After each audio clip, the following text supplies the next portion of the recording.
Bonsoir à tous et merci d'être venus pour cette discussion entre Marc Desgrandchamps et Iman Chabigara, que nous sommes très heureux d'accueillir dans le cadre de sa première exposition à la galerie. Donc Iman Chabigara a rejoint la galerie il y a 1 an et donc nous présentons maintenant cette première exposition. Et la rencontre avec Marc Desgrandchamps est liée au fait qu'il a été son professeur quand il était professeur invité à l'École des Beaux-Arts de Paris. Voilà. Eric Verhagen, malheureusement, ne peut pas se joindre aussi à cette discussion. C'est Eric qui a écrit le premier texte de cette exposition et avait encouragé Kamel Menour à regarder le travail d'Iman quand elle commençait, et donc c'est un peu grâce à lui que Iman fait partie des artistes de la galerie. Juste quelques mots sur donc Marc Desgrandchamps, qui est peintre et qui va avoir une exposition en 2024 au Musée des Beaux-Arts de Dijon et au Musée d'Art Contemporain de Marseille. Iman a étudié donc à la Cambre avant d'étudier à l'École des Beaux-Arts de Paris. Maintenant, je vous laisse reprendre la parole. Merci beaucoup.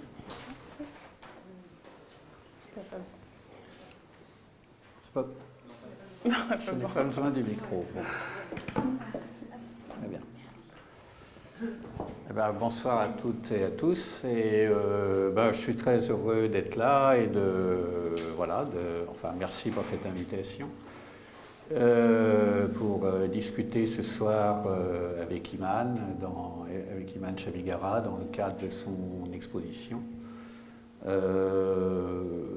Effectivement, vous l'avez rappelé, j'ai rencontré Iman en 2019, l'année où j'étais professeur invité à l'École des Beaux-Arts de Paris. C'est une année assez remarquable d'ailleurs, parce que ça a été l'année du Covid et du confinement, et donc mémorable à tous égards, et mémorable pour ma rencontre effectivement avec le travail d'Iman, qui était,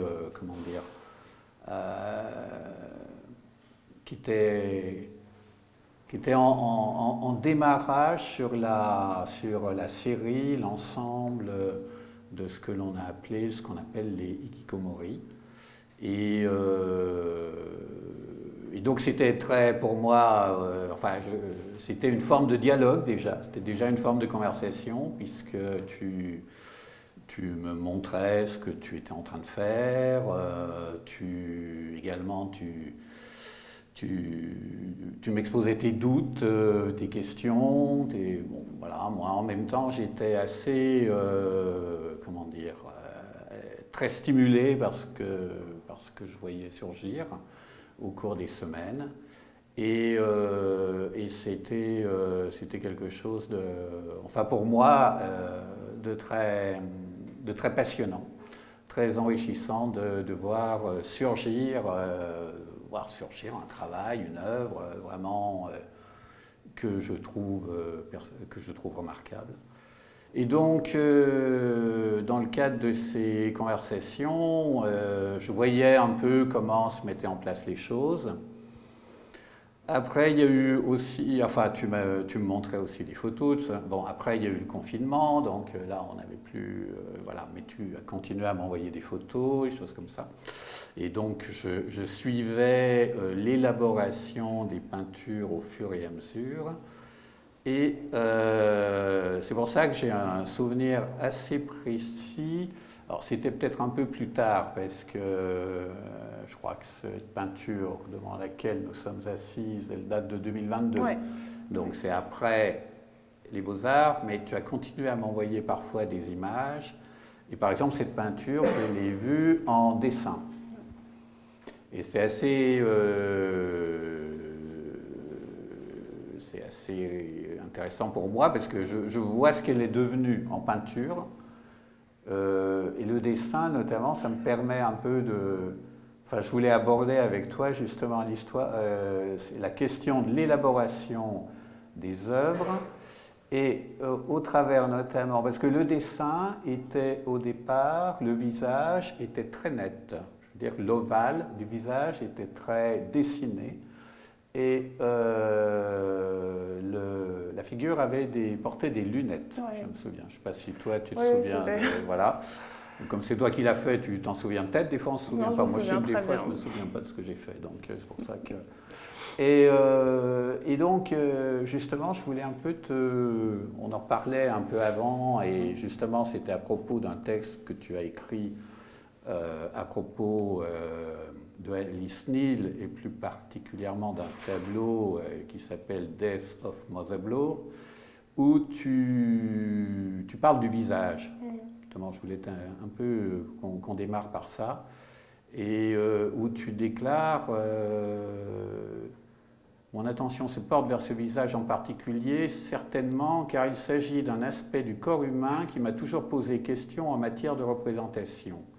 En d'autres termes, je ne comprends pas les visages, leurs expressions, mais aussi les signes que l'on est censé voir ou pas en eux, l'intensité d'un regard, une légère moue. Et donc je voulais un peu t'interroger par rapport justement à cette peinture, de ce qu'elle est devenue par rapport à ce visage, et même par rapport aussi à ce qui est l'ensemble de la composition, mais notamment avec comme s'il y avait eu presque un masquage ou une attaque un peu comme ça d'un visage qui au départ sur le dessin était très net. En fait c'était une peinture de la série Hikikomori, et le principe de cette série c'était que je prenais des images de Hikikomori, donc ce sont des jeunes japonais qui restent enfermés chez eux pendant des années, et j'avais une banque d'images que je collectionnais comme ça pour moi. Et donc quand j'ai commencé à travailler sur mon diplôme aux Beaux-Arts, je me suis dit que j'avais toutes ces images et que je pourrais en faire quelque chose. Donc j'utilisais une image de cette série et je remplace le personnage par moi. Donc je me prends en photo dans la position du personnage.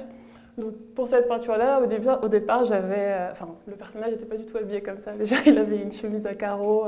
Donc en général, quand je commence mes peintures, je commence par un dessin très très précis qui suit vraiment ce que je vois sur mon image de départ. Et donc sur la photo que je prends de moi dans la position du personnage. Et donc là, je m'étais représentée vraiment d'habitude. Normalement, je porte des lunettes, mais quand je sors de chez moi, je mets des lentilles. J'avais des lunettes, je représente mes cheveux comme ils sont. Et puis, donc j'ai le dessin, donc Marc a vu. Et puis quand je passe à la peinture, en fait, en général, ce que je dessine explose complètement. Il y a des choses que je garde parce que, en général, quand je choisis une image, c'est pour sa composition. Donc, quand je passe à la peinture, le dessin me sert de garde-fou en quelque sorte pour garder cette composition. Donc, dans ce cas-là, en général, je travaille tout ce qu'il y a autour. Et puis, j'arrive au corps. Et pour moi, le corps, c'est vraiment difficile. Au début de la série Hikikomori, j'essayais vraiment de peindre des corps, C'était pas vraiment de la peinture très réaliste, mais c'était plus des taches de couleur pour représenter le corps. Puis là, c'était l'une des premières peintures où je commençais à en avoir vraiment marre, déjà de représenter des corps humains, et de me représenter moi. Et donc, j'ai vraiment tout fait pour m'extraire un peu de cette représentation. Et le visage... j'ai essayé de le peindre, mais ça ne fonctionnait plus du tout parce que ça ne m'intéressait plus tout bêtement. Et quand quelque chose ne m'intéresse plus, parce que c'est quand même assez mystérieux. On a l'impression comme s'il y avait des doigts. En fait, pour cette peinture-là en particulier, j'avais vu un concert d'une artiste qui s'appelle Grouper. Et donc, elle est toute seule sur scène. Elle a juste sa guitare et comment ça s'appelle déjà ? Des tables de mixage et des pédales, ce genre de choses. Et j'avais vu ce concert-là, j'étais en plein dans cette peinture et le sol de la peinture initiale ne m'intéressait pas du tout. J'avais essayé de le peindre, mais c'était pas très intéressant. Et donc j'ai vu ce concert et j'ai vu ces tables de mixage. Et puis le personnage avait déjà une guitare, donc je me suis dit je pourrais peut-être faire un espèce de mix comme ça. Et donc pour ces tables de mixage, je les ai trouvées sur des photos de groupeurs. Et j'ai trouvé une photo en particulier où elle mettait sa main devant son visage et il y avait donc cette ombre qui arrivait. Et je me suis dit, j'ai aucune envie de peindre ce visage, il ne m'intéresse pas. Et pourquoi ne pas utiliser cet élément-là de la main qui vient masquer? Puis là, on ne sait pas trop d'où elle vient, cette main. Ça pourrait être une ombre, mais en même temps, elle est claire par rapport à la peau. Il y avait plein de choses qui pouvaient se jouer. Et en général, quand j'ai des idées comme ça, je les lance et puis je vois si ça fonctionne. Et là, pour moi, ça fonctionnait en tout cas. Donc voilà, j'ai réglé la question du visage comme ça, en cachant. J'essaie toujours de trouver des entourloupes. Mais tu me disais qu'il y avait quelque chose de ludique quand Oui, même, bah oui, dans ta manière de travailler, des fois, dans les... Voilà. Ouais. En fait, j'essaie toujours de trouver des solutions. Je me donne des problèmes et j'essaie de trouver des solutions. Par exemple, le sol ne m'intéressait pas dans la peinture d'origine. Comme d'habitude, j'ai essayé de le peindre tel qu'il était, mais c'était fade, ça ne donnait rien. Et du coup, je me suis dit, ah mais peut-être qu'un sol en bois avec, je ne sais pas comment on appelle ça, un parquet en fait, pourrait être intéressant. Puis j'ai essayé de peindre le parquet de couleur de bois et puis ça ne fonctionnait pas. Et du coup, je suis rentrée dans ce code de couleur. Je ne sais pas trop comment ça m'est venu, mais c'est venu. Et voilà, c'est comme ça que ça naît. Mais c'est pour ça que je dis que c'est ludique, parce que je tente des choses, ça ne fonctionne pas ou ça ne m'intéresse pas. Je repasse par-dessus, j'ai aucun scrupule à recommencer, revenir en arrière aussi parfois. Quelque chose qui ne fonctionnait pas avant, bah finalement, au fil du temps, je me dis « Ah, peut-être que c'était intéressant », et puis revenir. Je n'ai pas trop de scrupules par rapport à ça, oui. Et puis alors, il se passe des choses aussi pendant le travail en peinture, c'est que là, tu dis que l'étape de mixage, tu les as introduites, voilà. Finalement, ça a été circonstanciel, puisque tu as vu ce concert. Et donc, et ça, c'était pas envisagé au départ. Non, en fait. Pas du tout. C'est les choses qui viennent au fur et à mesure, vraiment. Mais j'ai toujours ce cadre du dessin de départ qui était très très précis et très clair et qui me sert, oui, de garde-fou en fait. Parce que tant que la composition fonctionne, avec les éléments principaux de la composition fonctionnent, après je suis complètement libre pour tester d'autres choses. Oui, mais en même temps, ça témoigne de la distance en fait que tu as vis-à-vis des sources. C'est ça. Même au niveau des couleurs, je m'éloigne vraiment beaucoup. Mais quand même, je pense que les éléments principaux de la peinture d'origine restent toujours en fait. Parce que c'est ça qui m'intéresse dans la peinture pour commencer à travailler en fait. Donc ils seront toujours là. Mais une forme de structure en fait. Voilà, c'est ça. Exactement. Ouais. Qui persiste au-delà du travail pictural. Oui, c'est ça. Puis je pense que le fait d'avoir ce dessin très précis, même si après je m'en détache complètement, c'est... J'ai oublié ce que je voulais dire. On parlait de peinture, c'est ça? Non, mais comment, effectivement, à partir à la fois de l'image et du dessin construit, comment comment les choses... En fait, voilà, c'est ça que je veux dire. En fait, on pourrait se dire que l'étape de dessin n'est pas si importante que ça, vu que, au final, je garde peut-être 60% du dessin d'origine.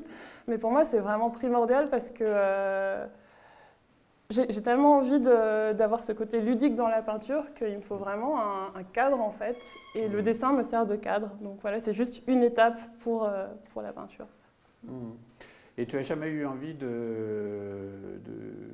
parfois laisser juste le dessin, puisque ces dessins sont quand même très élaborés, de laisser le dessin parfois sur certains panneaux et de le montrer tel quel, c'est-à-dire d'arrêter là. C'est ma grande question en fait, parce que pour cette exposition-là, au tout départ, quand on en parlait, j'avais envie de présenter aussi des grands dessins, mais je me posais beaucoup de questions, par exemple... Quand je prépare mes formats, j'alterne des couches de gesso et des couches de peinture. Donc c'est une matière qui est déjà très... il y a beaucoup de choses déjà sur le support. Oui, il y a une matière, on sent qu'il y a une épaisseur dès le départ. Et donc je fais mon dessin par-dessus ça. Donc, parfois je me dis peut-être que ce qui m'intéresse, c'est le dessin sur cette matière. Et donc je me disais, est-ce que je peux présenter ça comme ça, ou est-ce que j'ai envie de passer au papier? Mais justement, le papier, ce ne serait pas aussi... Est-ce que ça m'intéresserait autant de dessiner sur du papier qui est lisse? Et donc voilà, je me posais plein de questions et au final, il n'y a pas de dessin du tout. Mais c'est quelque chose que j'ai envie de régler. Mais tu continues à procéder de cette façon. C'est-à-dire que le dessin est toujours très élaboré. C'est ça. Mais après, depuis peut-être, je sais pas, 2 ans maintenant, je prends systématiquement des photos des dessins avant de commencer à peindre parce que c'est quelque chose que Avant, je commençais la peinture, du coup, le dessin disparaissait complètement. Et maintenant, j'ai une archive de mes dessins. Et c'est en voyant cette archive-là que je me suis dit, ah, peut-être qu'il pourrait avoir une valeur en lui-même. En fait, je ne sais juste pas encore quoi en faire ou comment procéder. Il faut que comme d'habitude, je vais faire des essais et puis on verra ce que ça donne. Mais par exemple, sur cette peinture-là, on voit encore pas mal de dessins au niveau des cheveux, par exemple. D'ailleurs, cette peinture-là, je l'avais présentée telle qu'elle, et puis je n'étais pas satisfaite, donc je l'ai reprise à l'atelier en me disant je vais retravailler le dessin, les cheveux, je vais continuer, et puis au final, c'était juste, j'avais épuisé ce que je voulais dire dans cette peinture en fait, et c'était pas nécessaire, et donc j'ai décidé de laisser comme ça. Donc quand je fais mon dessin, je le recouvre toujours d'une couche de rose saumon comme ça, c'est mon point de départ pour commencer la peinture. Et donc là, vous voyez la couche de départ de la peinture au niveau des cheveux, plus les traits de crayon. Et ça, c'est quelque chose que j'aimerais bien me donner la permission de faire plus souvent, de laisser parfois des zones de dessin comme ça. Je ne sais pas encore comment ça pourrait fonctionner, mais ouais, c'est quelque chose que j'aimerais bien faire dans le futur. Mais sur certaines peintures, on aperçoit quand même, il n'y a pas que celle-ci. Hein, non, l'une des peintures à l'entrée, non, dans les deux d'ailleurs, il y a pas mal de zones de dessin qui sont laissées, mais je ne suis jamais trop sûre de... C'est des choses que je fais un peu à tâtons, donc je ne suis pas sûre du résultat, mais en même temps, la peinture fonctionne comme ça pour moi, donc ouais. Mais parfois, il faut ne pas être sûr. Enfin, ouais. Si tout était toujours parfait... Oui, non, mais bien sûr, la perfection n'a pas de ce monde, on n'est pas... Et sur les corps, justement, parce que dans cet ensemble des hikikomori, tu avais choisi de te représenter. Je crois que ça touchait, en fait, tu m'avais dit que ça rejoignait aussi, c'était évidemment un moteur pictural, mais ça rejoignait aussi les expériences existentielles que tu as connues. Donc il y avait quelque chose comme ça qui était quand même très, très intéressant de pouvoir relier justement entre ta vie et entre la peinture. Donc à un moment donné, on peut dire quand même que cette série, elle t'a permis aussi peut-être de mettre en scène des choses que tu avais expérimentées toi aussi. Oui, complètement. J'ai eu une grosse période de ma vie où je ne peignais plus du tout et j'étais juste enfermée dans ma chambre et... Pas au point des hikikomori, mais c'était quand même c'était intense. Et c'est vrai que c'est ça qui m'a amenée vers ce sujet-là, parce que j'ai découvert un article sur eux et j'ai collectionné donc des images, des articles, des textes sur le sujet. Et parce que justement, ça faisait écho à des choses qui me traversaient moi. Donc, ouais. Non, parce qu'il y a eu cette coïncidence quand même aussi temporelle qui a fait que tu as commencé cet ensemble et à ce moment-là, on a tous été confinés. Donc, c'était comme si la peinture magique avait... c'est ça. Fait, voilà. J'ai vu les choses avant qu'elles n'arrivent, mais c'était un peu la meilleure période de ma vie, honnêtement, parce que c'était mon rêve de vie, d'être isolée, d'avoir à parler à personne. Enfin, il n'y a pas d'obligation, je suis juste enfermée chez moi. Non, vraiment, c'était incroyable. Et ça, c'était stimulant pour toi? Oui, j'aimerais beaucoup revivre. Non, pas au niveau mondial et tout, mais personnellement, j'aimerais bien avoir... Mais tu as bien vécu, oui.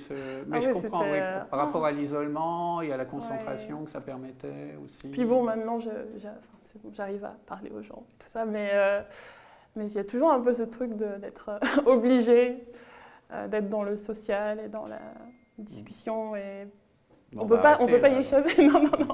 Mais c'est quelque chose auquel on ne peut pas vraiment échapper parce que c'est les liens humains, enfin, c'est normal, quoi.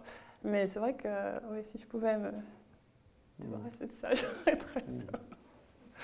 Mais bon, c'est autre chose. Mais alors, après, je pense justement donc cette mise en scène du corps dans cet ensemble, et puis dans les tableaux récents, on a l'impression au contraire que les corps, alors je ne dirais pas qu'ils disparaissent, mais en tout cas les figures humaines sont beaucoup plus, fantomales peut-être, je ne sais pas, comme si elles s'étaient recouvertes, cachées. Perceptible, mais malgré tout quand même presque invisible quand même. Et également, alors que la figure était quand même très au centre, d'un coup on a quelque chose, on a l'impression comme ça, au contraire, de figures plutôt centrifuges qui vont se cacher sur les bords ou derrière d'autres éléments. Voilà.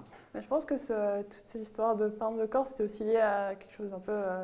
pas cathartique, mais bon, j'avais des choses à régler peut-être, mais c'est pour ça que sur cette peinture-là, c'était une fin, parce que j'avais réglé les choses que je devais régler, et puis maintenant je passe à autre chose, quoi. Et c'est vrai que sur cette peinture-là, donc il y avait des personnages, et je les dessine toujours, mais je sais d'avance que j'ai aucune envie de les peindre, mais qu'en même temps j'ai envie qu'ils soient présents, mais d'une façon différente en fait, plus par leur absence ou par... il y a toujours cette histoire d'accumulation d'objets de toute façon, d'objets manufacturés, donc c'est toujours la présence humaine, mais qui s'exprime différemment. Ou parfois, par exemple, il y a une des peintures de friperie à l'entrée où on voit un espèce de sac à dos qui flotte dans l'air comme ça, et on voit quelques petites parties de dessin du personnage, et c'est plus ce genre de choses-là qui vont m'intéresser maintenant, les absences, les présences, recouvrir et choisir les parties que je recouvre et celles que je laisse, laisser des indices aussi pour le spectateur. Alors ça fait partie un peu de du temps, du travail en fait. Ouais, et c'est des choses qui viennent vraiment... en commençant la peinture, je sais que je n'ai pas envie de peindre le personnage de façon littérale, mais je ne sais pas encore comment la question va se régler. Donc, mais je commence toujours par ce qui me plaît le plus, donc le cadre en fait, tout ce qu'il y a autour des personnages, et puis à la fin, j'ai plus le choix, je suis devant le personnage et il faut que je prenne une décision. Et oui, c'est toujours la chose la plus difficile, mais en même temps, oui, c'est super stimulant de vraiment chercher les solutions, et tout en pensant à la peinture dans son entièreté, mais ouais. Et à voir aussi comment la peinture va fonctionner en prenant cette décision-là au niveau du personnage. Est-ce que ça va changer à la perception du reste de la peinture, etc. Enfin, c'est plein de questions. Il y a des fois où tu es désespéré, d'autres fois plus... Ah oui, non, mais c'est... mais je crois que tout le monde, tous les peintres sont comme ça. Enfin, oui. Plus ou moins, mais oui. Ah bon, Puis c'est des peintures qui prennent beaucoup de temps, ça prend des mois, donc je reste dedans. Ça me suit constamment, j'y pense constamment quand je vais me coucher, je pense à cette partie-là que je dois régler le lendemain. Enfin, c'est intense, mais si je continue à le faire, ça veut dire que ça m'apporte quand même quelque chose. C'est pas que de la souffrance. Oui, non, bien sûr. Mais non, parce que tu as quand même les petits formats, les one day paintings, qui elles sont plus. Alors, je ne sais pas si elles sont plus légères, mais elles sont dans un registre. Enfin, moi, je les vois tout à fait en rapport avec les grands formats. Je trouve que c'est la même chose que les grands formats, mais c'est les mêmes motifs, mais en écart. C'est ça. C'est-à-dire qu'effectivement, là, pour le coup, la représentation n'est plus si signifiante que dans les grands. Ces petits formats, je les ai commencés vraiment parce que ça commençait à m'étouffer, ce temps des grands formats. Et en même temps, je voulais continuer à faire des grands formats, mais juste avoir quelque chose de plus récréatif à côté, qui soit... j'essaie de les faire en un jour, mais bon, parfois ça prend plus, parfois ça prend moins, mais ça te prend le pas principe... Combien une journée, 2 journées Après, comme je passe toujours par le dessin, très souvent, je fais tous mes dessins d'un coup sur plusieurs formats, et puis après, je prends... au hasard, au gré de mes envies. Que ça redevienne un travail. Non, ça prend 2 jours maximum, on va dire, maximum. Et moi, je les prends plus comme un carnet de croquis, parce que, à part ma pratique de dessin directement sur mes formats, c'est vrai que j'ai pas vraiment une pratique de recherche. Et pour moi, c'était vraiment une bouffée d'air, parce que ça me permet de tester des choses que je testerais jamais sur grand format. Et aussi, j'utilise une peinture qui met beaucoup de temps à sécher, du coup, quand je prends une décision, c'est assez lourd. Et donc là, c'est vraiment tester, et puis si ça ne marche pas, je recommence, et puis voilà. Et ces petits formats-là aussi nourrissent les grands, donc il y a souvent des échanges. Je vais découvrir quelque chose sur la petite qui va se retrouver dans une grande, ou je vais faire une partie sur la grande qui m'intéresse en particulier, donc je vais le reprendre dans une petite et faire les choses un peu différemment, ou exactement pareil. Enfin, c'est toujours ce côté. Oui, il y a un aller-retour. Oui, voilà, complètement. D'accord. Oui. Mais c'est vrai qu'ils ont la fraîcheur, ces petites peintures du fragment en fait. Oui, c'est ça. Parce que finalement dans les grandes, on est dans des détails, des détails juxtaposés, alors que là, elles s'autonomisent totalement. C'est ça. C'est vraiment mettre un zoom sur une chose qui m'intéresse. C'est ce qui les rapproche d'une forme d'abstraction, alors peut-être. Et c'est quelque chose auquel je pense très souvent, mais je sais très bien que je suis très attirée par l'abstraction, mais je ne sais pas comment y arriver, ou je ne sais pas si j'irai complètement là-dedans un jour, mais c'est vrai que ça me tente beaucoup, et je pense que ça se sent dans mes peintures aussi, parce qu'il y a toutes ces zones juste de recherche picturale et de matière et de couleurs.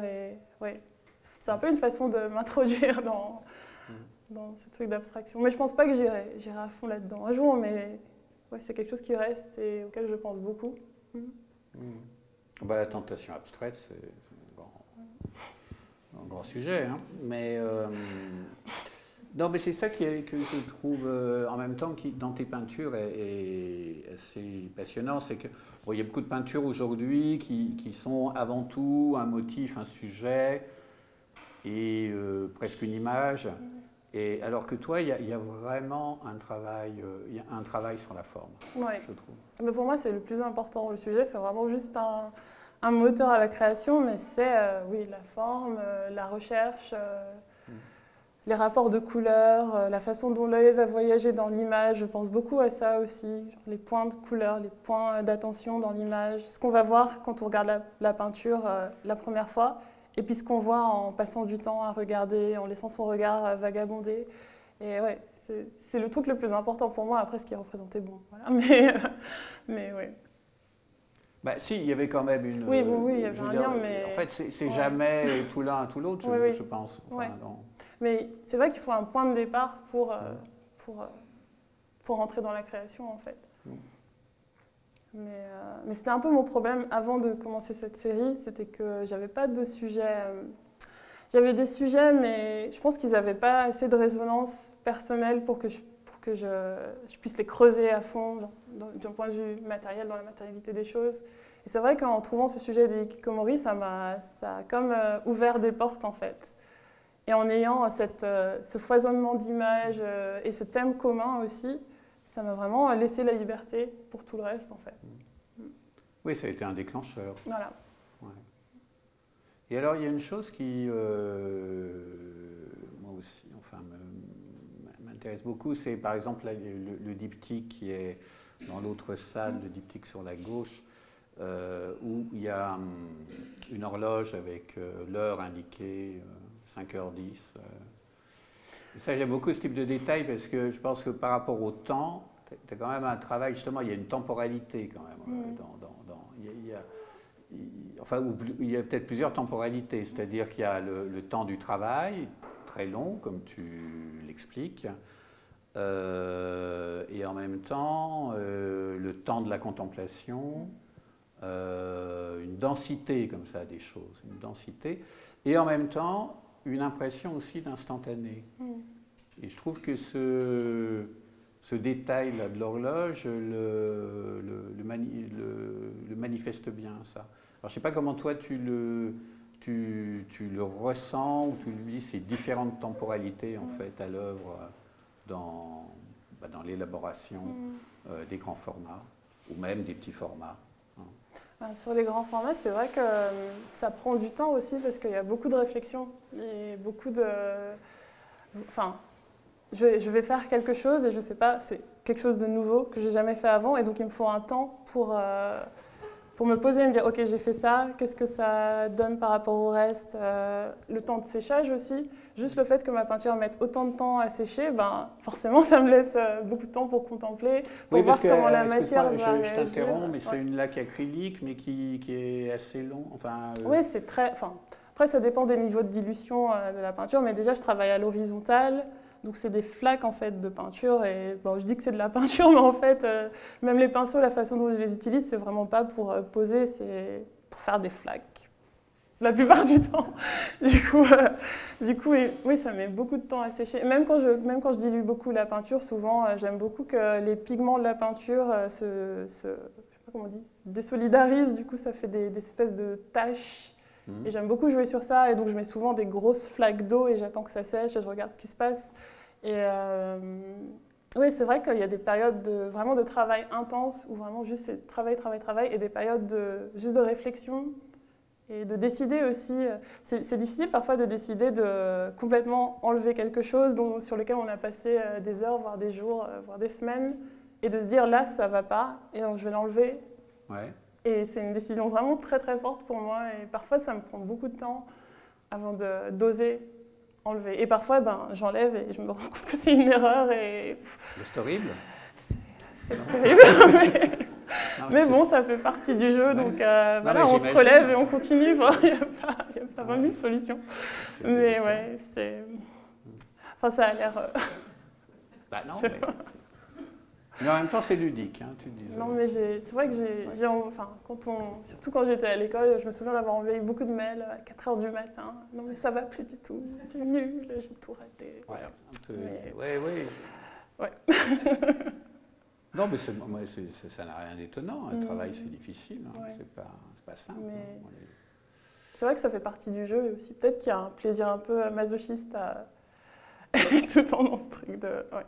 Mais en même temps, c'est quand même une peinture qui conjugue vraiment les contraires, parce que là, tu parles des flaques, donc on a l'impression effectivement de grosses flaques qui s'étalent, et en même temps, quand on regarde les peintures, on a l'impression quand même parfois de choses extrêmement précises. Oui, c'est des flaques, mais c'est maîtrisé, parce que je sais comment la peinture réagit, je sais que si je dilue tant, ça va faire ça. Enfin, parfois j'ai des surprises, mais en général, je sais à peu près ce que j'aurai.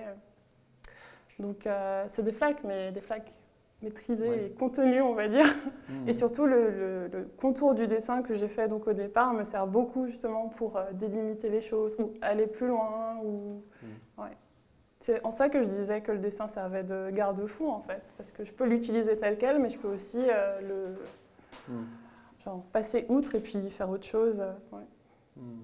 Oui, c'est un peu comme une... En fait, j'ai besoin d'une contrainte pour pouvoir me donner la permission d'aller plus loin, en fait. La contrainte, c'est le dessin. Ouais, c'est vraiment le dessin. Bah, c'est drôle qu'on parle de contrainte, d'ailleurs, parce que dans le livret de l'exposition, il y a Georges Perec qui est cité, donc par rapport aux objets, par rapport aux énumérations, et donc c'est quand même un auteur qui a beaucoup travaillé avec la contrainte, justement. Et donc il y a une contrainte, oui, il y a une contrainte, de toute façon il y a toujours une contrainte en peinture qui est la contrainte de la matière, c'est-à-dire une matière qui ne fait, voilà, elle fait parfois un peu ce qu'elle veut, enfin elle peut...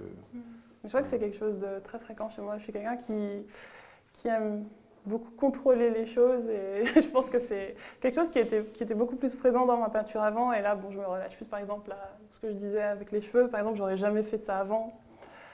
Donc c'est un peu trouver une balance entre ce truc de contrôle et puis de relâchement, et puis de revenir dans le contrôle, et puis relâcher. Bah, justement, les petits formats permettaient de relâcher un peu. Voilà, c'est ça. Après, il y a des petits formats aussi qui sont très très détaillés. Donc ça dépend. Non, mais j'ai pas dit que c'était n'importe quoi. Non, mais il y a différents types de... Et puis j'aime bien aussi parce que ces petits formats, je les fais vraiment, je trouve un petit bout d'image qui m'intéresse, je travaille dessus, il n'y a pas de continuité du tout entre les images. Ça enlève une pression aussi. Et il y a quand même ces phénomènes, donc, pour parler picturalement de matière, justement, il y a ces phénomènes d'épaisseur, mais en même temps, ce qui est frappant, c'est qu'on est quand même toujours dans un plan, toujours une planéité. Ça, c'est quelque chose à laquelle tu tiens, ou alors est-ce que c'est un effet finalement indirect du fait que tu travailles sur bois, sur ces panneaux comme ça, très rigides? Après, par exemple, je pourrais travailler plus sur les ombres, les lumières, mais c'est vrai que mes couleurs sont toujours un peu sur au même niveau d'intensité, on va dire. Et la seule chose qui va venir casser ce niveau d'intensité, c'est les périodes de blanc ou de... Ouais. Mais c'est pas quelque chose de volontaire, vraiment, parce que parfois j'essaie de faire des ombres, j'essaie de faire des espèces de modelés, mais ça m'intéresse. Un reproche quand je dis ça au contraire, je le dis plutôt parce qu'effectivement on sent, une forme de planéité à l'œuvre dans ces peintures. Et comme tu as parlé de l'abstraction, d'une certaine façon, je pense que ça tient aussi du fait que c'est une peinture qui est quand même très consciente de la manière dont tu la travailles, de sa forme, quoi, et des contraintes, justement, et des limites de la matière utilisée, mais justement le fait qu'on arrive à ces... Et d'ailleurs, tiens, les panneaux de bois, pourquoi plus particulièrement des panneaux de bois? Les panneaux de bois, parce que c'est la seule chose qui résiste au type de peinture que j'utilise et à la façon dont je travaille, donc par couche. Au départ, je travaillais sur papier au tout début, et puis bon, c'était pas du tout bien, ça faisait des tensions, et je réglais ce problème-là en marouflant le papier sur toile, ce qui tendait, mais c'était toujours pas parfait, et puis après j'ai travaillé sur toile, et là c'était catastrophique, ça faisait des tensions partout. Et donc je suis arrivée au bois comme ça. Et après, en travaillant dessus, il y a une espèce de chaleur, et puis c'est un matériau vivant aussi. Et je sais pas, j'ai un rapport assez fort avec le bois. Et tu associes les panneaux entre eux, donc? Oui, mais ils ne sont pas collés ensemble, c'est juste au moment de l'accrochage qu'on les met côte à côte. Mais en fait, les panneaux, c'est tout simplement parce que, avec ma façon de travailler, il y a des zones que je ne peux pas atteindre en fait. En travaillant à l'horizontale, je peux me contorsionner, mais c'est très difficile de les atteindre. Du coup, en divisant, c'est beaucoup plus facile. Par contre, tu cherches à unifier l'ensemble. Ouais, oui, parfois je rapproche deux panneaux ensemble quand il y a des zones qui se suivent. Mais parfois j'aime bien aussi quand il y a un décalage entre deux panneaux et que la forme ne continue pas forcément, qu'il y a un stop. Oui, alors justement, dans l'horloge, il y a un léger écart. Ouais. Et comme c'est en plus l'horloge, c'est assez... parce que, bon, là, j'en reviens à la question du temps. C'est quand même un détail.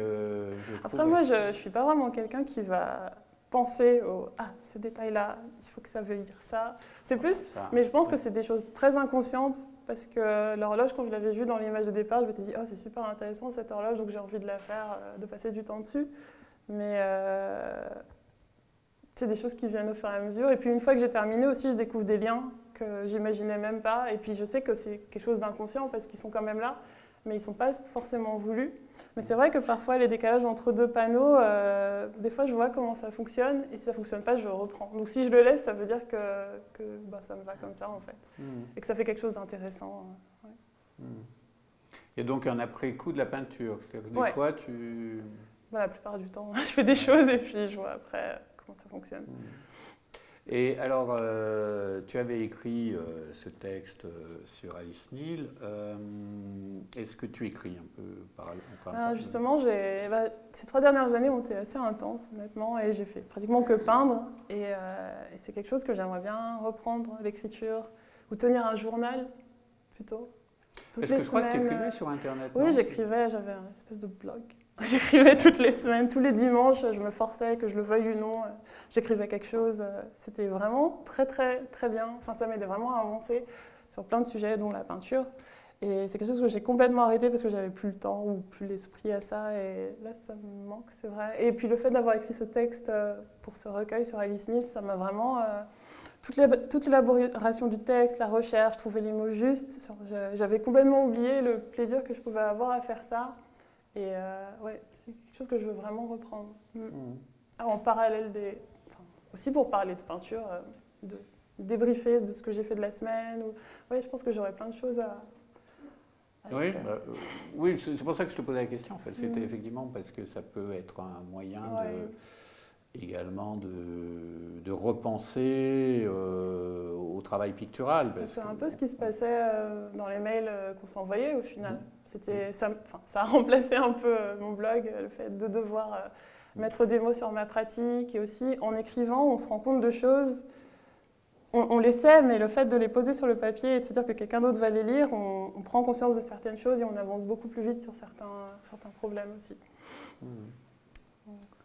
Et pour en venir au motif, tu as été essentiellement dans des représentations, enfin jusqu'à présent, d'intérieur. Et donc, dans l'exposition, il y a quand même le tableau qui est dans la salle là-bas, dont j'oublie le titre. C'est Musashino. Voilà. Et tu le dis mieux que moi. Et qui... avec cette vue vers l'extérieur, en fait, par des baies vitrées. Voilà. Et ça, est-ce que tu peux en parler justement de ce rapport entre intérieur et extérieur? Et est-ce que tu serais éventuellement tenté pour les mois, enfin pour le travail futur, d'aller justement vers des représentations de paysages, enfin pour parler simplement et vite? Ça me donne envie. Après, je ne sais pas si... Enfin, il faut que je trouve des images qui me portent vers ça, en fait. C'est vraiment par la rencontre avec une image. Mais là, en fait, c'était une image, une photo que j'avais prise moi, lors de mon échange au Japon en 2018. Et j'ai une banque d'images comme ça sur laquelle je suis tombée cette année. Et donc, j'ai vu cette image d'un des ateliers de l'école. Donc l'école s'appelait Musashino et c'est à Musashino. C'est pour pour ça que ça s'appelle Musashino.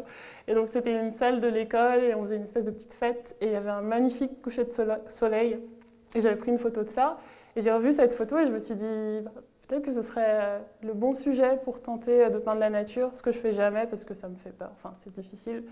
Et en fait j'ai vu beaucoup de peintures d'un peintre qui s'appelle Ulvin Anderson, qui est un peintre anglais. Et en voyant ces peintures, genre la façon dont il dessine juste les arbres, l'extérieur en fait, me semblait beaucoup plus approchable. Et bah, c'est inconscient après, c'est à force de voir ces images que peut-être dans ma tête je me suis dit ah peut-être que je peux y arriver. C'est pour ça que ouais, en voyant ces images ça a débloqué quelque chose en moi et ça m'a permis d'oser faire cette peinture-là. Mais c'est vrai que maintenant que je l'ai fait une fois, j'ai envie de le tenter. Après, je ne me vois pas faire des peintures juste de nature, ça ne m'intéresse pas trop. Mais toujours ce lien entre l'intérieur, l'extérieur, trouver des contrastes comme ça. Non, mais ça m'intéresse la manière dont tu dis « assez difficile ». J'ai trouvé ça difficile. Parce que j'ai l'impression que des fois, il y a des choses que tu trouves difficiles. Oui. Et il y en a qui sont faciles alors ou... Non, mais c'est particulièrement difficile la nature pour moi. Bah, c'est encore ce truc de contrôle. J'ai l'impression que, moi, ce qui m'intéresse dans les peintures ou les peintures de paysages, les choses comme ça, c'est justement quand il y a quelque chose de plus relâché en fait. Et moi, je suis quelqu'un qui est vraiment dans le contrôle. Et quand, par exemple, si je me dis je veux peindre un arbre, ben, je vais le peindre. Je vais peindre un arbre. Enfin, j'ai pas du tout l'imagination de me dire oh ça pourrait être genre des feuilles, c'est un ensemble de feuilles, du coup ça peut être un ensemble et je peux juste mettre une matière et puis ça va représenter les feuilles d'arbre. Je ne me le dis pas automatiquement en fait. C'est bête mais c'est comme ça. Du coup, j'ai tendance à compliquer les choses en fait. Et quand on veut peindre la nature, je crois qu'il faut aller vers une espèce de simplicité. Moi, ce qui m'intéresse dans la peinture de nature, c'est la simplicité en fait. Et trouver des moyens pour représenter des choses. Ouais. Oui, non, mais je rebondissais juste sur l'histoire de difficile, parce que pour moi, personnellement, il n'y a jamais rien de difficile. Mais c'est simplement plutôt un état d'esprit. Dans ta peinture à toi ou non, je prétends pas ça. Non, mais ce que je veux dire, c'est que je ne dirais pas qu'un motif est difficile. Si, il peut y avoir des choses qui sont ennuyeuses. Mais ça, c'est encore autre chose. Ouais. Ennuyeuse à peindre. Mais difficile, pas forcément. Mais, parce que je pense que c'est une question d'état d'esprit. Et je pense que... des fois, je peux passer un mois à essayer de peindre un truc et puis ça ne marche pas. Et puis un jour, j'arrive et je suis dans le bon état d'esprit. Puis en 2 secondes, le truc se règle. Et c'est un peu ça pour moi, la peinture de nature. C'est qu'il faut que je sois dans le bon état d'esprit et que les choses viennent, en fait. Et aussi, comme dans ma tête, je me dis que c'est difficile, peut-être que ça ne facilite pas le fait de lâcher prise. Je ne sais pas, mais oui. Mais oui, pour moi, vraiment, le mot difficile, c'est vraiment ça. C'est dur. Oui, mais en même temps, tu vois, tu décides de représenter, bon, tiens, je vais représenter quelque chose un peu, le paysage, nature, un peu là. Tu choisis un coucher de soleil, qui est quand même la chose la plus... non, mais il y a des contrastes. Moi, je ne me suis jamais risqué à peindre un coucher de soleil. Mais dans mon image, les contrastes étaient tellement forts que... Et puis moi qui suis très à délimiter les choses, je me disais, je pourrais délimiter, il y aura un avant-plan, et puis il y aura un plan moyen, et puis je pourrais le recouvrir, ça fera 2 plans. Enfin, c'est plus comme ça que je pensais dans la façon de faire, en fait. Et je me disais, je sais faire ça, je peux faire ça avec les... Puis même, il y a plein de choses que j'ai découvert, genre l'avant-plan, c'est pas juste un avant-plan, j'ai mis pas mal de matière, j'ai gratté, j'ai mis une couche de peinture très épaisse, et puis après j'ai remis une couche de peinture très très liquide, qui a fait des pleins, des creux, enfin, c'était des choses qui m'étaient déjà familières, et en même temps j'ai fait des choses que je fais pas d'habitude, mais à partir de ce que je sais faire, je sais pas comment expliquer. J'ai mis des choses entre elles, imbriqué des choses entre elles en fait. Et puis après c'est aussi le bon moment, c'est le bon moment, Ouais. Non, puis il y a ce contraste entre effectivement le rougeoyant de l'extérieur, le blanc de l'intérieur, et c'est très... c'était ça qui était aussi chouette dans mon image de départ, c'est que c'est un intérieur donc avec des murs blancs. Et donc ce coucher de soleil était vraiment, c'est l'élément principal en fait. Et donc ça me facilitait un peu la tâche. Après, si les murs avaient été différents, je pense qu'au final je les aurais fait blancs, parce que c'est là que je veux que mon attention aille, et aussi sur les objets au premier plan, sur le rebord de la fenêtre. Mais c'est aussi ça ma peinture, c'est choisir, faire des choix sur ce qui m'intéresse et ce qui ne m'intéresse pas. et être un peu radical dans ses choix pour que le regard aille vers là où j'ai envie qu'il aille en fait. Bah, sur cette peinture-là en particulier, c'est vraiment ça. Hein. Ce cadre blanc et puis toute la couleur est concentrée dans un espace. Non, mais c'est vrai que l'histoire de la nature, en même temps, c'est marrant parce que je repensais que tu étais allé en résidence en Bretagne, dans un lieu absolument dément. Tu m'as envoyé des photos. Saint-Jacques-de-la-Mer. C'était au bord de la mer, le paysage était fabuleux, fantastique. Et à ce moment-là, tu étais dans les hikikomori. En fait, j'arrivais pas à lâcher prise. Mais en même temps, tu prenais des photos du paysage. Voilà. C'est ça qui était quand même... Mais ça me faisait peur, en fait. C'était tellement beau que... C'est ça que je veux dire, c'est difficile. La beauté effrayante. Oui, voilà, c'est ça. Qu'est-ce que je peux, surtout, qu'est-ce que je peux rajouter à ça, en fait, à part en faire l'expérience physique. Mais, Mais quand les choses sont trop belles, quand les expériences ou les paysages sont trop beaux, ça me pose un peu problème. J'ai remarqué que, au lieu de profiter de la chose et de me laisser complètement, c'est comme si j'étais tout de suite dans la méfiance et le doute, et du coup, j'en profite qu'après coup, en fait. Genre, il me faut toujours des choses un peu moches, pas moches, mais un peu bancales pour commencer. Oui, bah c'est sûr que c'était le cas dans les intérieurs avec les accumulations d'objets, voire de déchets. Jetés en vrac, c'est sûr que... Oui, bien sûr. Mais en même temps que... Et tu as cité un peintre là, est-ce qu'il y a des peintres que tu regardes un peu Bizarrement, je regarde pas beaucoup de peinture. Enfin, sinon, je regarde de la peinture, mais il y a très peu de choses qui me... En fait, peut-être que c'est une déformation professionnelle, mais quand je regarde de la peinture, c'est plus... J'ai beaucoup de mal à rentrer dans l'émotion, ça va juste être la technique, comment les choses sont faites, comment les rapports de couleurs, ce genre de choses. Mais... En fait, quand j'ai des grosses émotions artistiques, c'est très rarement de la peinture. Parce que je sais pas, j'arrive pas à me laisser aller, à apprécier. Et ça passe plutôt par quoi alors Mon gros choc artistique de ces dernières années, c'est Gisèle Vienne qui fait des performances. Mais après, il y a quand même ce rapport au corps, parce que le corps est l'élément principal de ces performances, et aussi la musique. Et moi, j'ai ce rapport-là à la musique aussi. Et j'ai vu certaines de ces pièces en vrai, et ça a été un gros choc esthétique pour moi, mais c'est très... Enfin, je ne sais pas si c'est si loin de ma pratique, mais Mais je pense que les œuvres qui m'attirent le plus, ce sont des œuvres qui font appel à plusieurs sens. Il y a la vision, il y a le son, il y a les mouvements des danseurs, enfin, c'est un ensemble de choses. Et Gisèle Vienne, c'est assez violent aussi, et ça me parle beaucoup. Enfin, ça ne se retrouve pas forcément dans ma peinture, mais en tout cas, ça m'inspire beaucoup. Mais c'est pour ça que je parle souvent de Ulvin Anderson, parce que c'était un peu la première fois depuis très longtemps que la peinture, non seulement m'intéressait en termes de peinture, mais aussi provoquait des émotions chez moi. Donc, sympa pour les autres, ça. Non, mais après, j'aimais beaucoup ta peinture aussi. Ah, c'est gentil. Non, mais en plus, J'attendais. Non, mais je te l'avais dit parce que avant de travailler avec Marc, j'avais vu sa peinture en vrai pour la première fois en 2014. Et dans l'exposition, c'était la seule peinture que j'avais prise en photo, et elle était restée avec moi. Du coup, quand on a commencé à travailler ensemble, j'étais impressionnée. Merci. Mais en même temps, je veux dire que tu as une forme quand même de très très grande sensibilité. Je sais qu'on regardait, une fois je t'avais montré sur écran un peintre que ça je te le montre parce que je me dis tiens ça pourrait peut-être t'intéresser. Et tu as détesté immédiatement. Ah oui. Et je me souviens de la réaction, c'était littéralement... c'était très... Mais c'est rare d'être aussi... tu étais très réactive. C'est très clair chez moi. Mais... Oui. C'est-à-dire que tu ne doutes pas. Quand tu vois quelque chose, c'est assez immédiat en fait. Après, je ne vais pas citer de nom, mais voilà. Mais après, je pense qu'on peut aussi... Quand on passe du temps à regarder quelque chose, il y a toujours...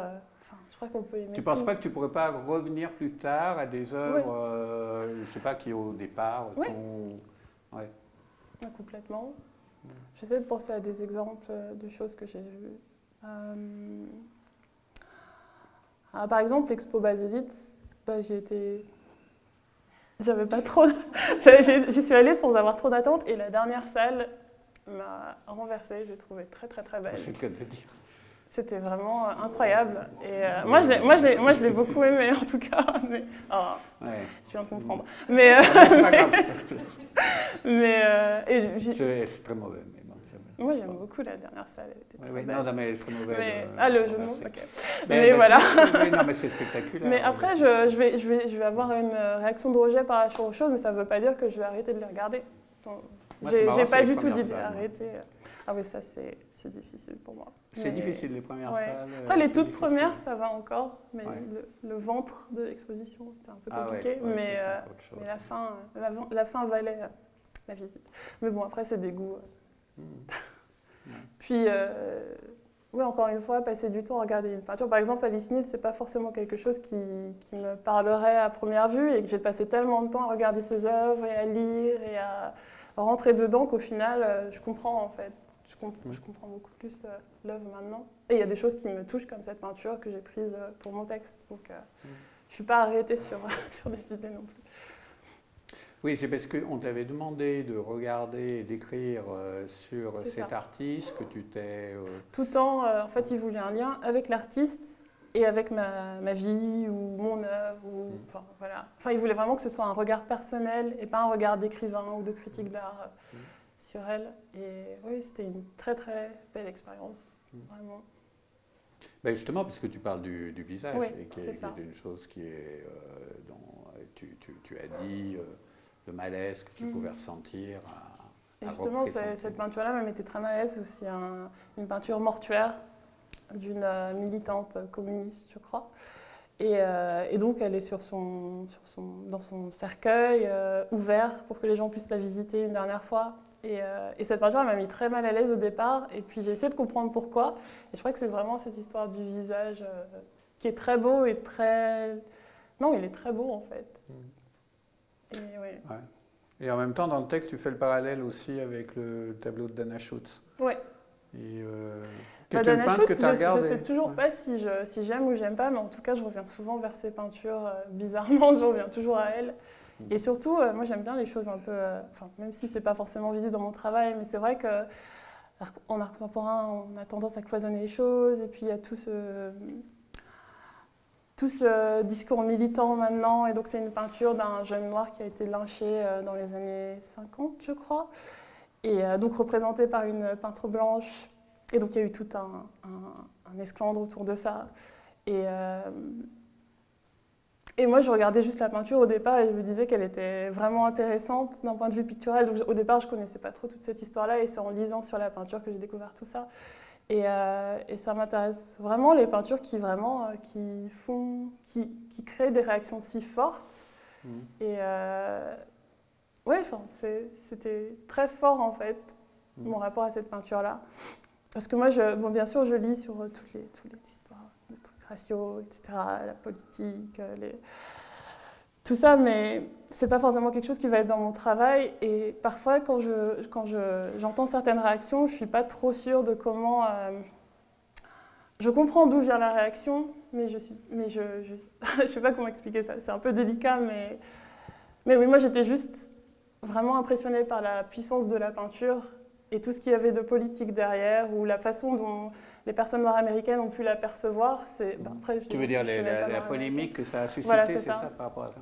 Pour moi, ça, c'était vraiment secondaire, et je trouvais ça très étrange que les gens se focalisent sur une personne blanche qui représente une partie de l'histoire noire américaine très forte. La légitimité de la personne, je trouvais ça complètement... C'était loin pour moi parce que la peinture était tellement forte. Voilà. C'est pour ça que j'ai fait ce parallèle. Pour revenir sur l'essentiel qui est la peinture et la beauté de la peinture. Enfin, pour moi, la beauté. Mais c'est encore une histoire de visage quand même. Oui, et de représentation. Est-ce que ce garçon avait été abominablement défiguré? Elle est insoutenable, la photo du départ. Puis j'ai aussi cette question parce qu'au départ, je me représentais. Donc je suis noire. C'était un truc auquel je ne pensais même pas. Puis ça me revenait tout le temps, ah, vous vous représentez, où vous vous situez politiquement, est-ce que vous pensez que votre art... Enfin, à ce côté politique, alors que moi, c'était pas du tout mon idée de départ, enfin, c'était très très loin de moi. Et je pense aussi que ça vient un peu de là aussi, mon envie de plus trop me représenter, parce que ça amène des questions enfin, ça m'intéresse dans ma vie à moi, mais ça m'intéresse pas dans mon art, et j'ai pas du tout envie d'être cataloguée ou d'être mise dans une case, ou... Ouais. Non, mais en même temps, j'ai pas envie de me limiter pour ça. Enfin, ouais. Je sais pas comment expliquer, de trouver un entre-deux. Et puis, j'ai pas envie que mon travail soit juste, comment on dit, enfermé dans ça aussi. Parce que c'est pas du tout mon sujet, encore une fois. Moi, c'est la peinture en elle-même et la recherche picturale, en fait. C'est la chose principale pour moi. Oui, oui, mais je crois que justement la qualité de ton travail, c'est qu'il passe un peu les cloisons, justement. C'est-à-dire qu'il est... Et que je pense que, si je peux me permettre de dire, ça n'est pas que la forme, c'est autre chose. C'est des choses beaucoup plus complexes qui sont à l'œuvre, je pense. Enfin, je ne sais pas, mais... on a parlé un peu du temps, on pourrait parler des tonalités, parce que c'est à la fois j'ai dit que c'était très plane, une forme d'unité de la composition, mais en même temps il y a quand même des distorsions, il y a des choses, comment dire, je ne trouve pas le terme, désolé, dissonantes, voilà. Voilà, c'est pas... D'ailleurs, sur les tonalités, justement, j'entendais l'émission de Marie Richeux qui a démarré, qui parlait d'un rose. Elle était sortie de l'exposition avec cette impression comme ça. J'ai vu l'autre jour quelqu'un qui a vu ton exposition qui, elle, me disait plutôt « oh ben non, moi je vois ça plutôt dans des teintes pastel », bon, etc. Alors c'est vrai qu'il y a quelque chose d'un peu...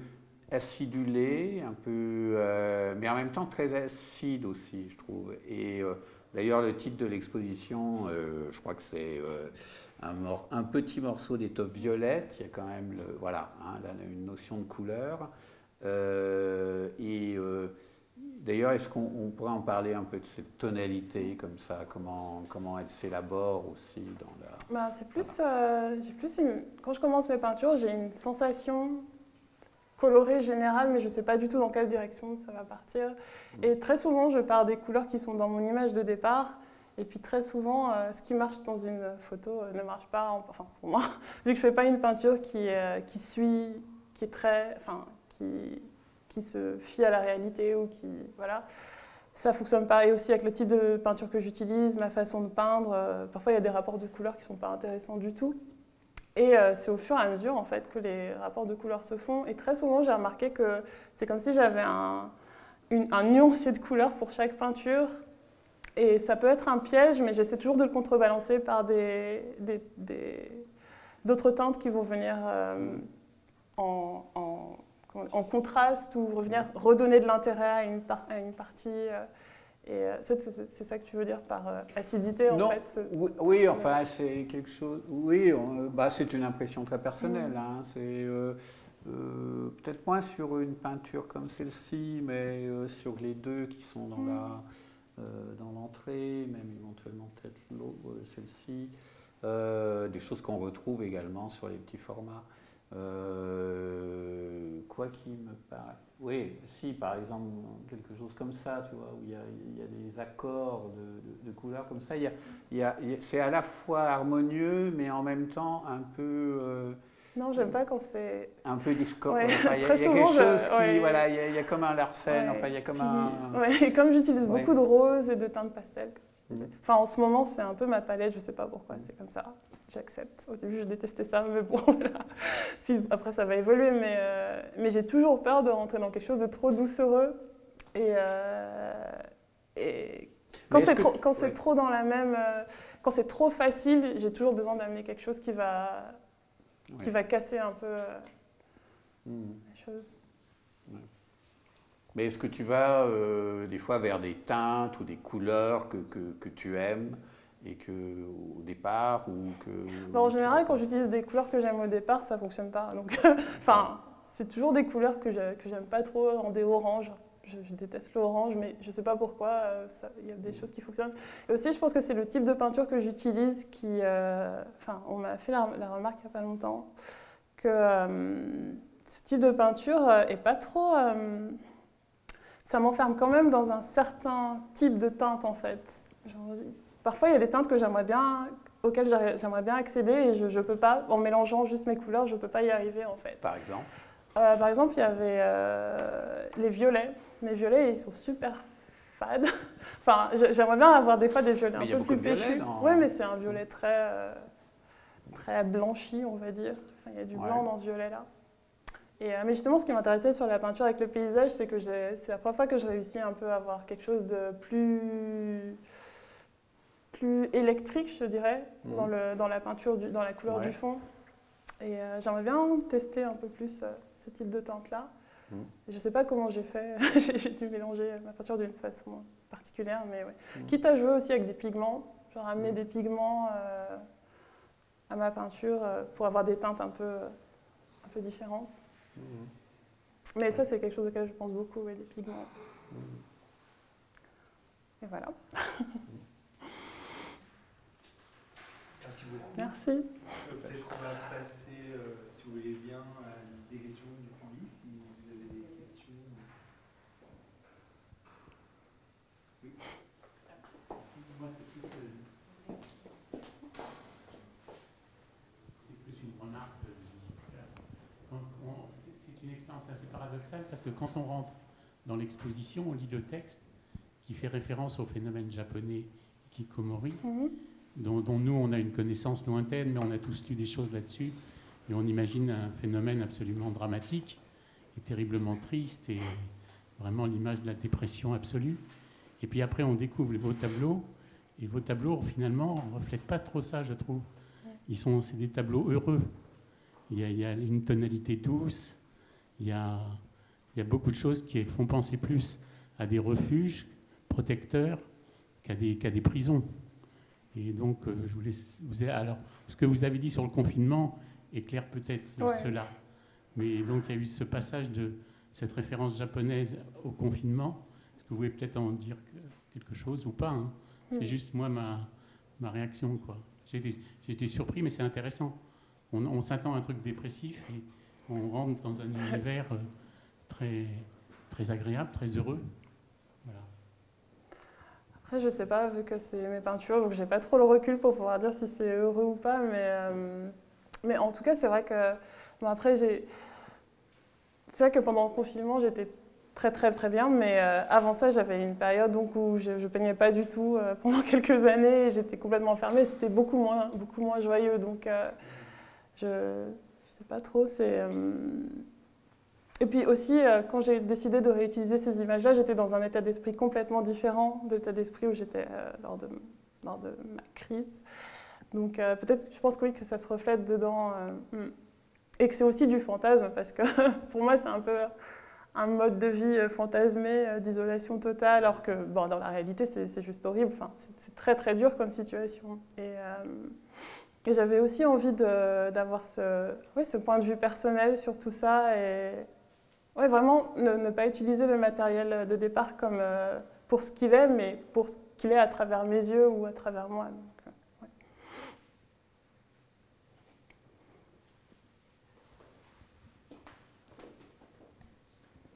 Merci à vous pour l'échange et merci à la galerie. Iman, j'ai une question pour vous.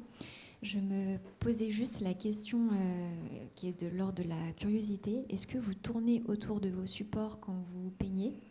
Parce qu'il y a vraiment un enjeu de perspective par rapport à vos œuvres. Et la deuxième question que j'ai, c'est que vous dites vouloir solutionner quelque chose pour pouvoir peindre. Est-ce que vous envisagez de pouvoir ne rien solutionner pour vous libérer et donc peindre comme ça ? Non, je crois que j'ai vraiment besoin de compliquer les choses. J'ai besoin que ce soit compliqué et qu'après j'arrive à plus. Enfin, que ce soit très compliqué au départ et qu'après j'ai pu, je sais pas comment expliquer. Et sur le fait de tourner autour des peintures, oui. il y a des parties de la peinture où je l'ai peint à l'envers en fait. Et, ouais. Parce que c'est le support en lui-même qui induit ça, hein. Surtout sur les très grands formats, là encore ça va, mais sur les très très grands formats, même si je peins par panneau, il y a des parties que je suis obligée de peindre à l'envers en fait. Donc,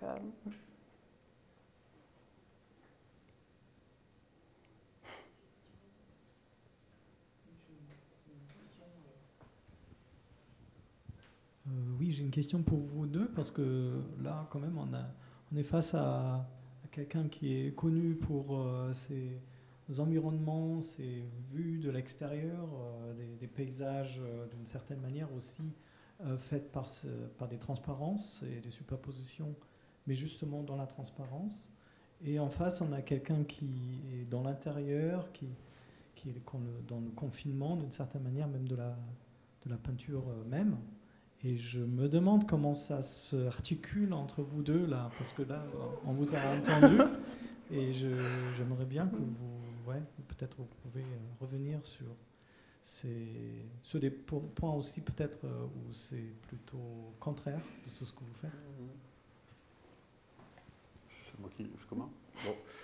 En fait, oui, bah, je ne sais pas, c'est de toute façon, pour moi, ce qui m'intéresse souvent dans un travail pictural, c'est enfin un travail pictural et au-delà, mais c'est souvent la conjugaison des contraires. Et donc, comment dire, et je crois que le travail d'Iman conjugue, tout en étant dans cette dimension de l'intérieur, conjugue, enfin on a pu en parler, elle en a parlé, voilà, dans sa manière de travailler, dans les différentes temporalités, les différentes matières. Moi, personnellement, en ce qui me concerne, c'est vrai que je suis plus dans des représentations extérieures. J'ai essayé parfois, parce que même quelqu'un une fois m'avait dit, me l'avait même conseillé, m'avait dit ce serait peut-être bien pour vous quand même que vous essayiez de faire. Non, mais je le dis sérieusement. Faire quelque chose, voilà, de peindre peut-être des intérieurs, ça changerait un peu de l'éternel ciel bleu. Mais j'avais pas mal pris parce que c'est vrai que pourquoi pas. Mais c'est vrai que j'ai une difficulté. Allez savoir pourquoi. J'ai une difficulté avec ce que fait très bien Iman en fait. Et c'est peut-être pour ça aussi que je suis capté par son travail. Et ça, voilà, ça me paraît peut-être être un début de réponse, en tout cas, peut-être à la question que vous posez. Voilà. C'est pour ça que nos travaux nous intéressent l'un l'autre, parce qu'on fait chacun ce que l'autre. Oui, peut-être. Ce avec quoi l'autre. Pas seulement, je ne pense pas. Non, pas seulement. Non, oui, pas seulement, réducteur mais dire ça fait partie. Mais... Pour moi, ça fait partie aussi de la fascination, ce truc de couches très très légères qui viennent. Oui, enfin, de couches légères, mais qui en même temps. Je sais pas comment dire, mais par exemple, ces bleus dont tu parles, c'est pas, enfin, oui, c'est toujours le même bleu, mais en même temps, il rejoue des choses différentes selon la peinture. Et moi, c'est quelque chose que je sais pas du tout faire. Oui, ce truc, c'est très, non, parce que très, je dirais pas léger, mais il y a cette matière qui est beaucoup plus libre, alors que moi, c'est tout de suite opaque et les choses sont très plaquées, posées. Chez toi, les choses ont tendance à voler un peu, même les personnages, ils sont toujours un peu en transparence, enfin, on n'est jamais trop sûr qu'ils soient là. Ou que... Bah ça, à la limite, ça pourrait... là, pour le coup, je verrais... comment dire, dans les peintures ou les peintures un peu fantomales, justement, je retrouve... comme on se projette toujours, hein, même dans le travail d'autrui, je pourrais retrouver des choses qui, moi, m'intéressent dans mon propre travail. Mais ça, c'est quelque chose que je trouve très stimulant dans le rapport qu'un artiste peut avoir avec le travail d'un autre artiste. C'est comment dire, d'y retrouver aussi des problématiques qui peuvent être les siennes, mais développées totalement différemment. Et ça, c'est quelque chose de très, très bien pour le regard, pour l'esprit, en général, quoi.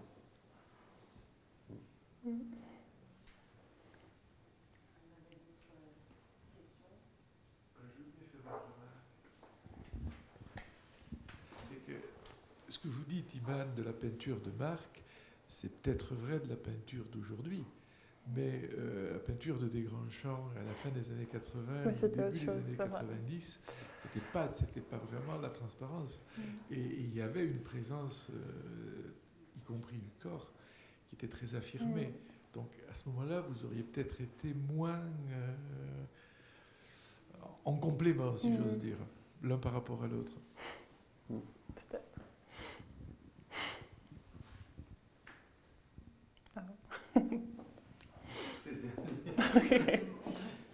Merci beaucoup Marc et merci Iman pour cette discussion très intéressante. Et donc l'expo se termine samedi, donc si c'est le moment ou jamais d'inviter vos amis à venir la découvrir. Et puis ensuite nous aurons une exposition d'Hicham Berrada et de Liam Everett, un autre peintre de la galerie. Voilà, merci beaucoup encore et bonne soirée. Merci à vous.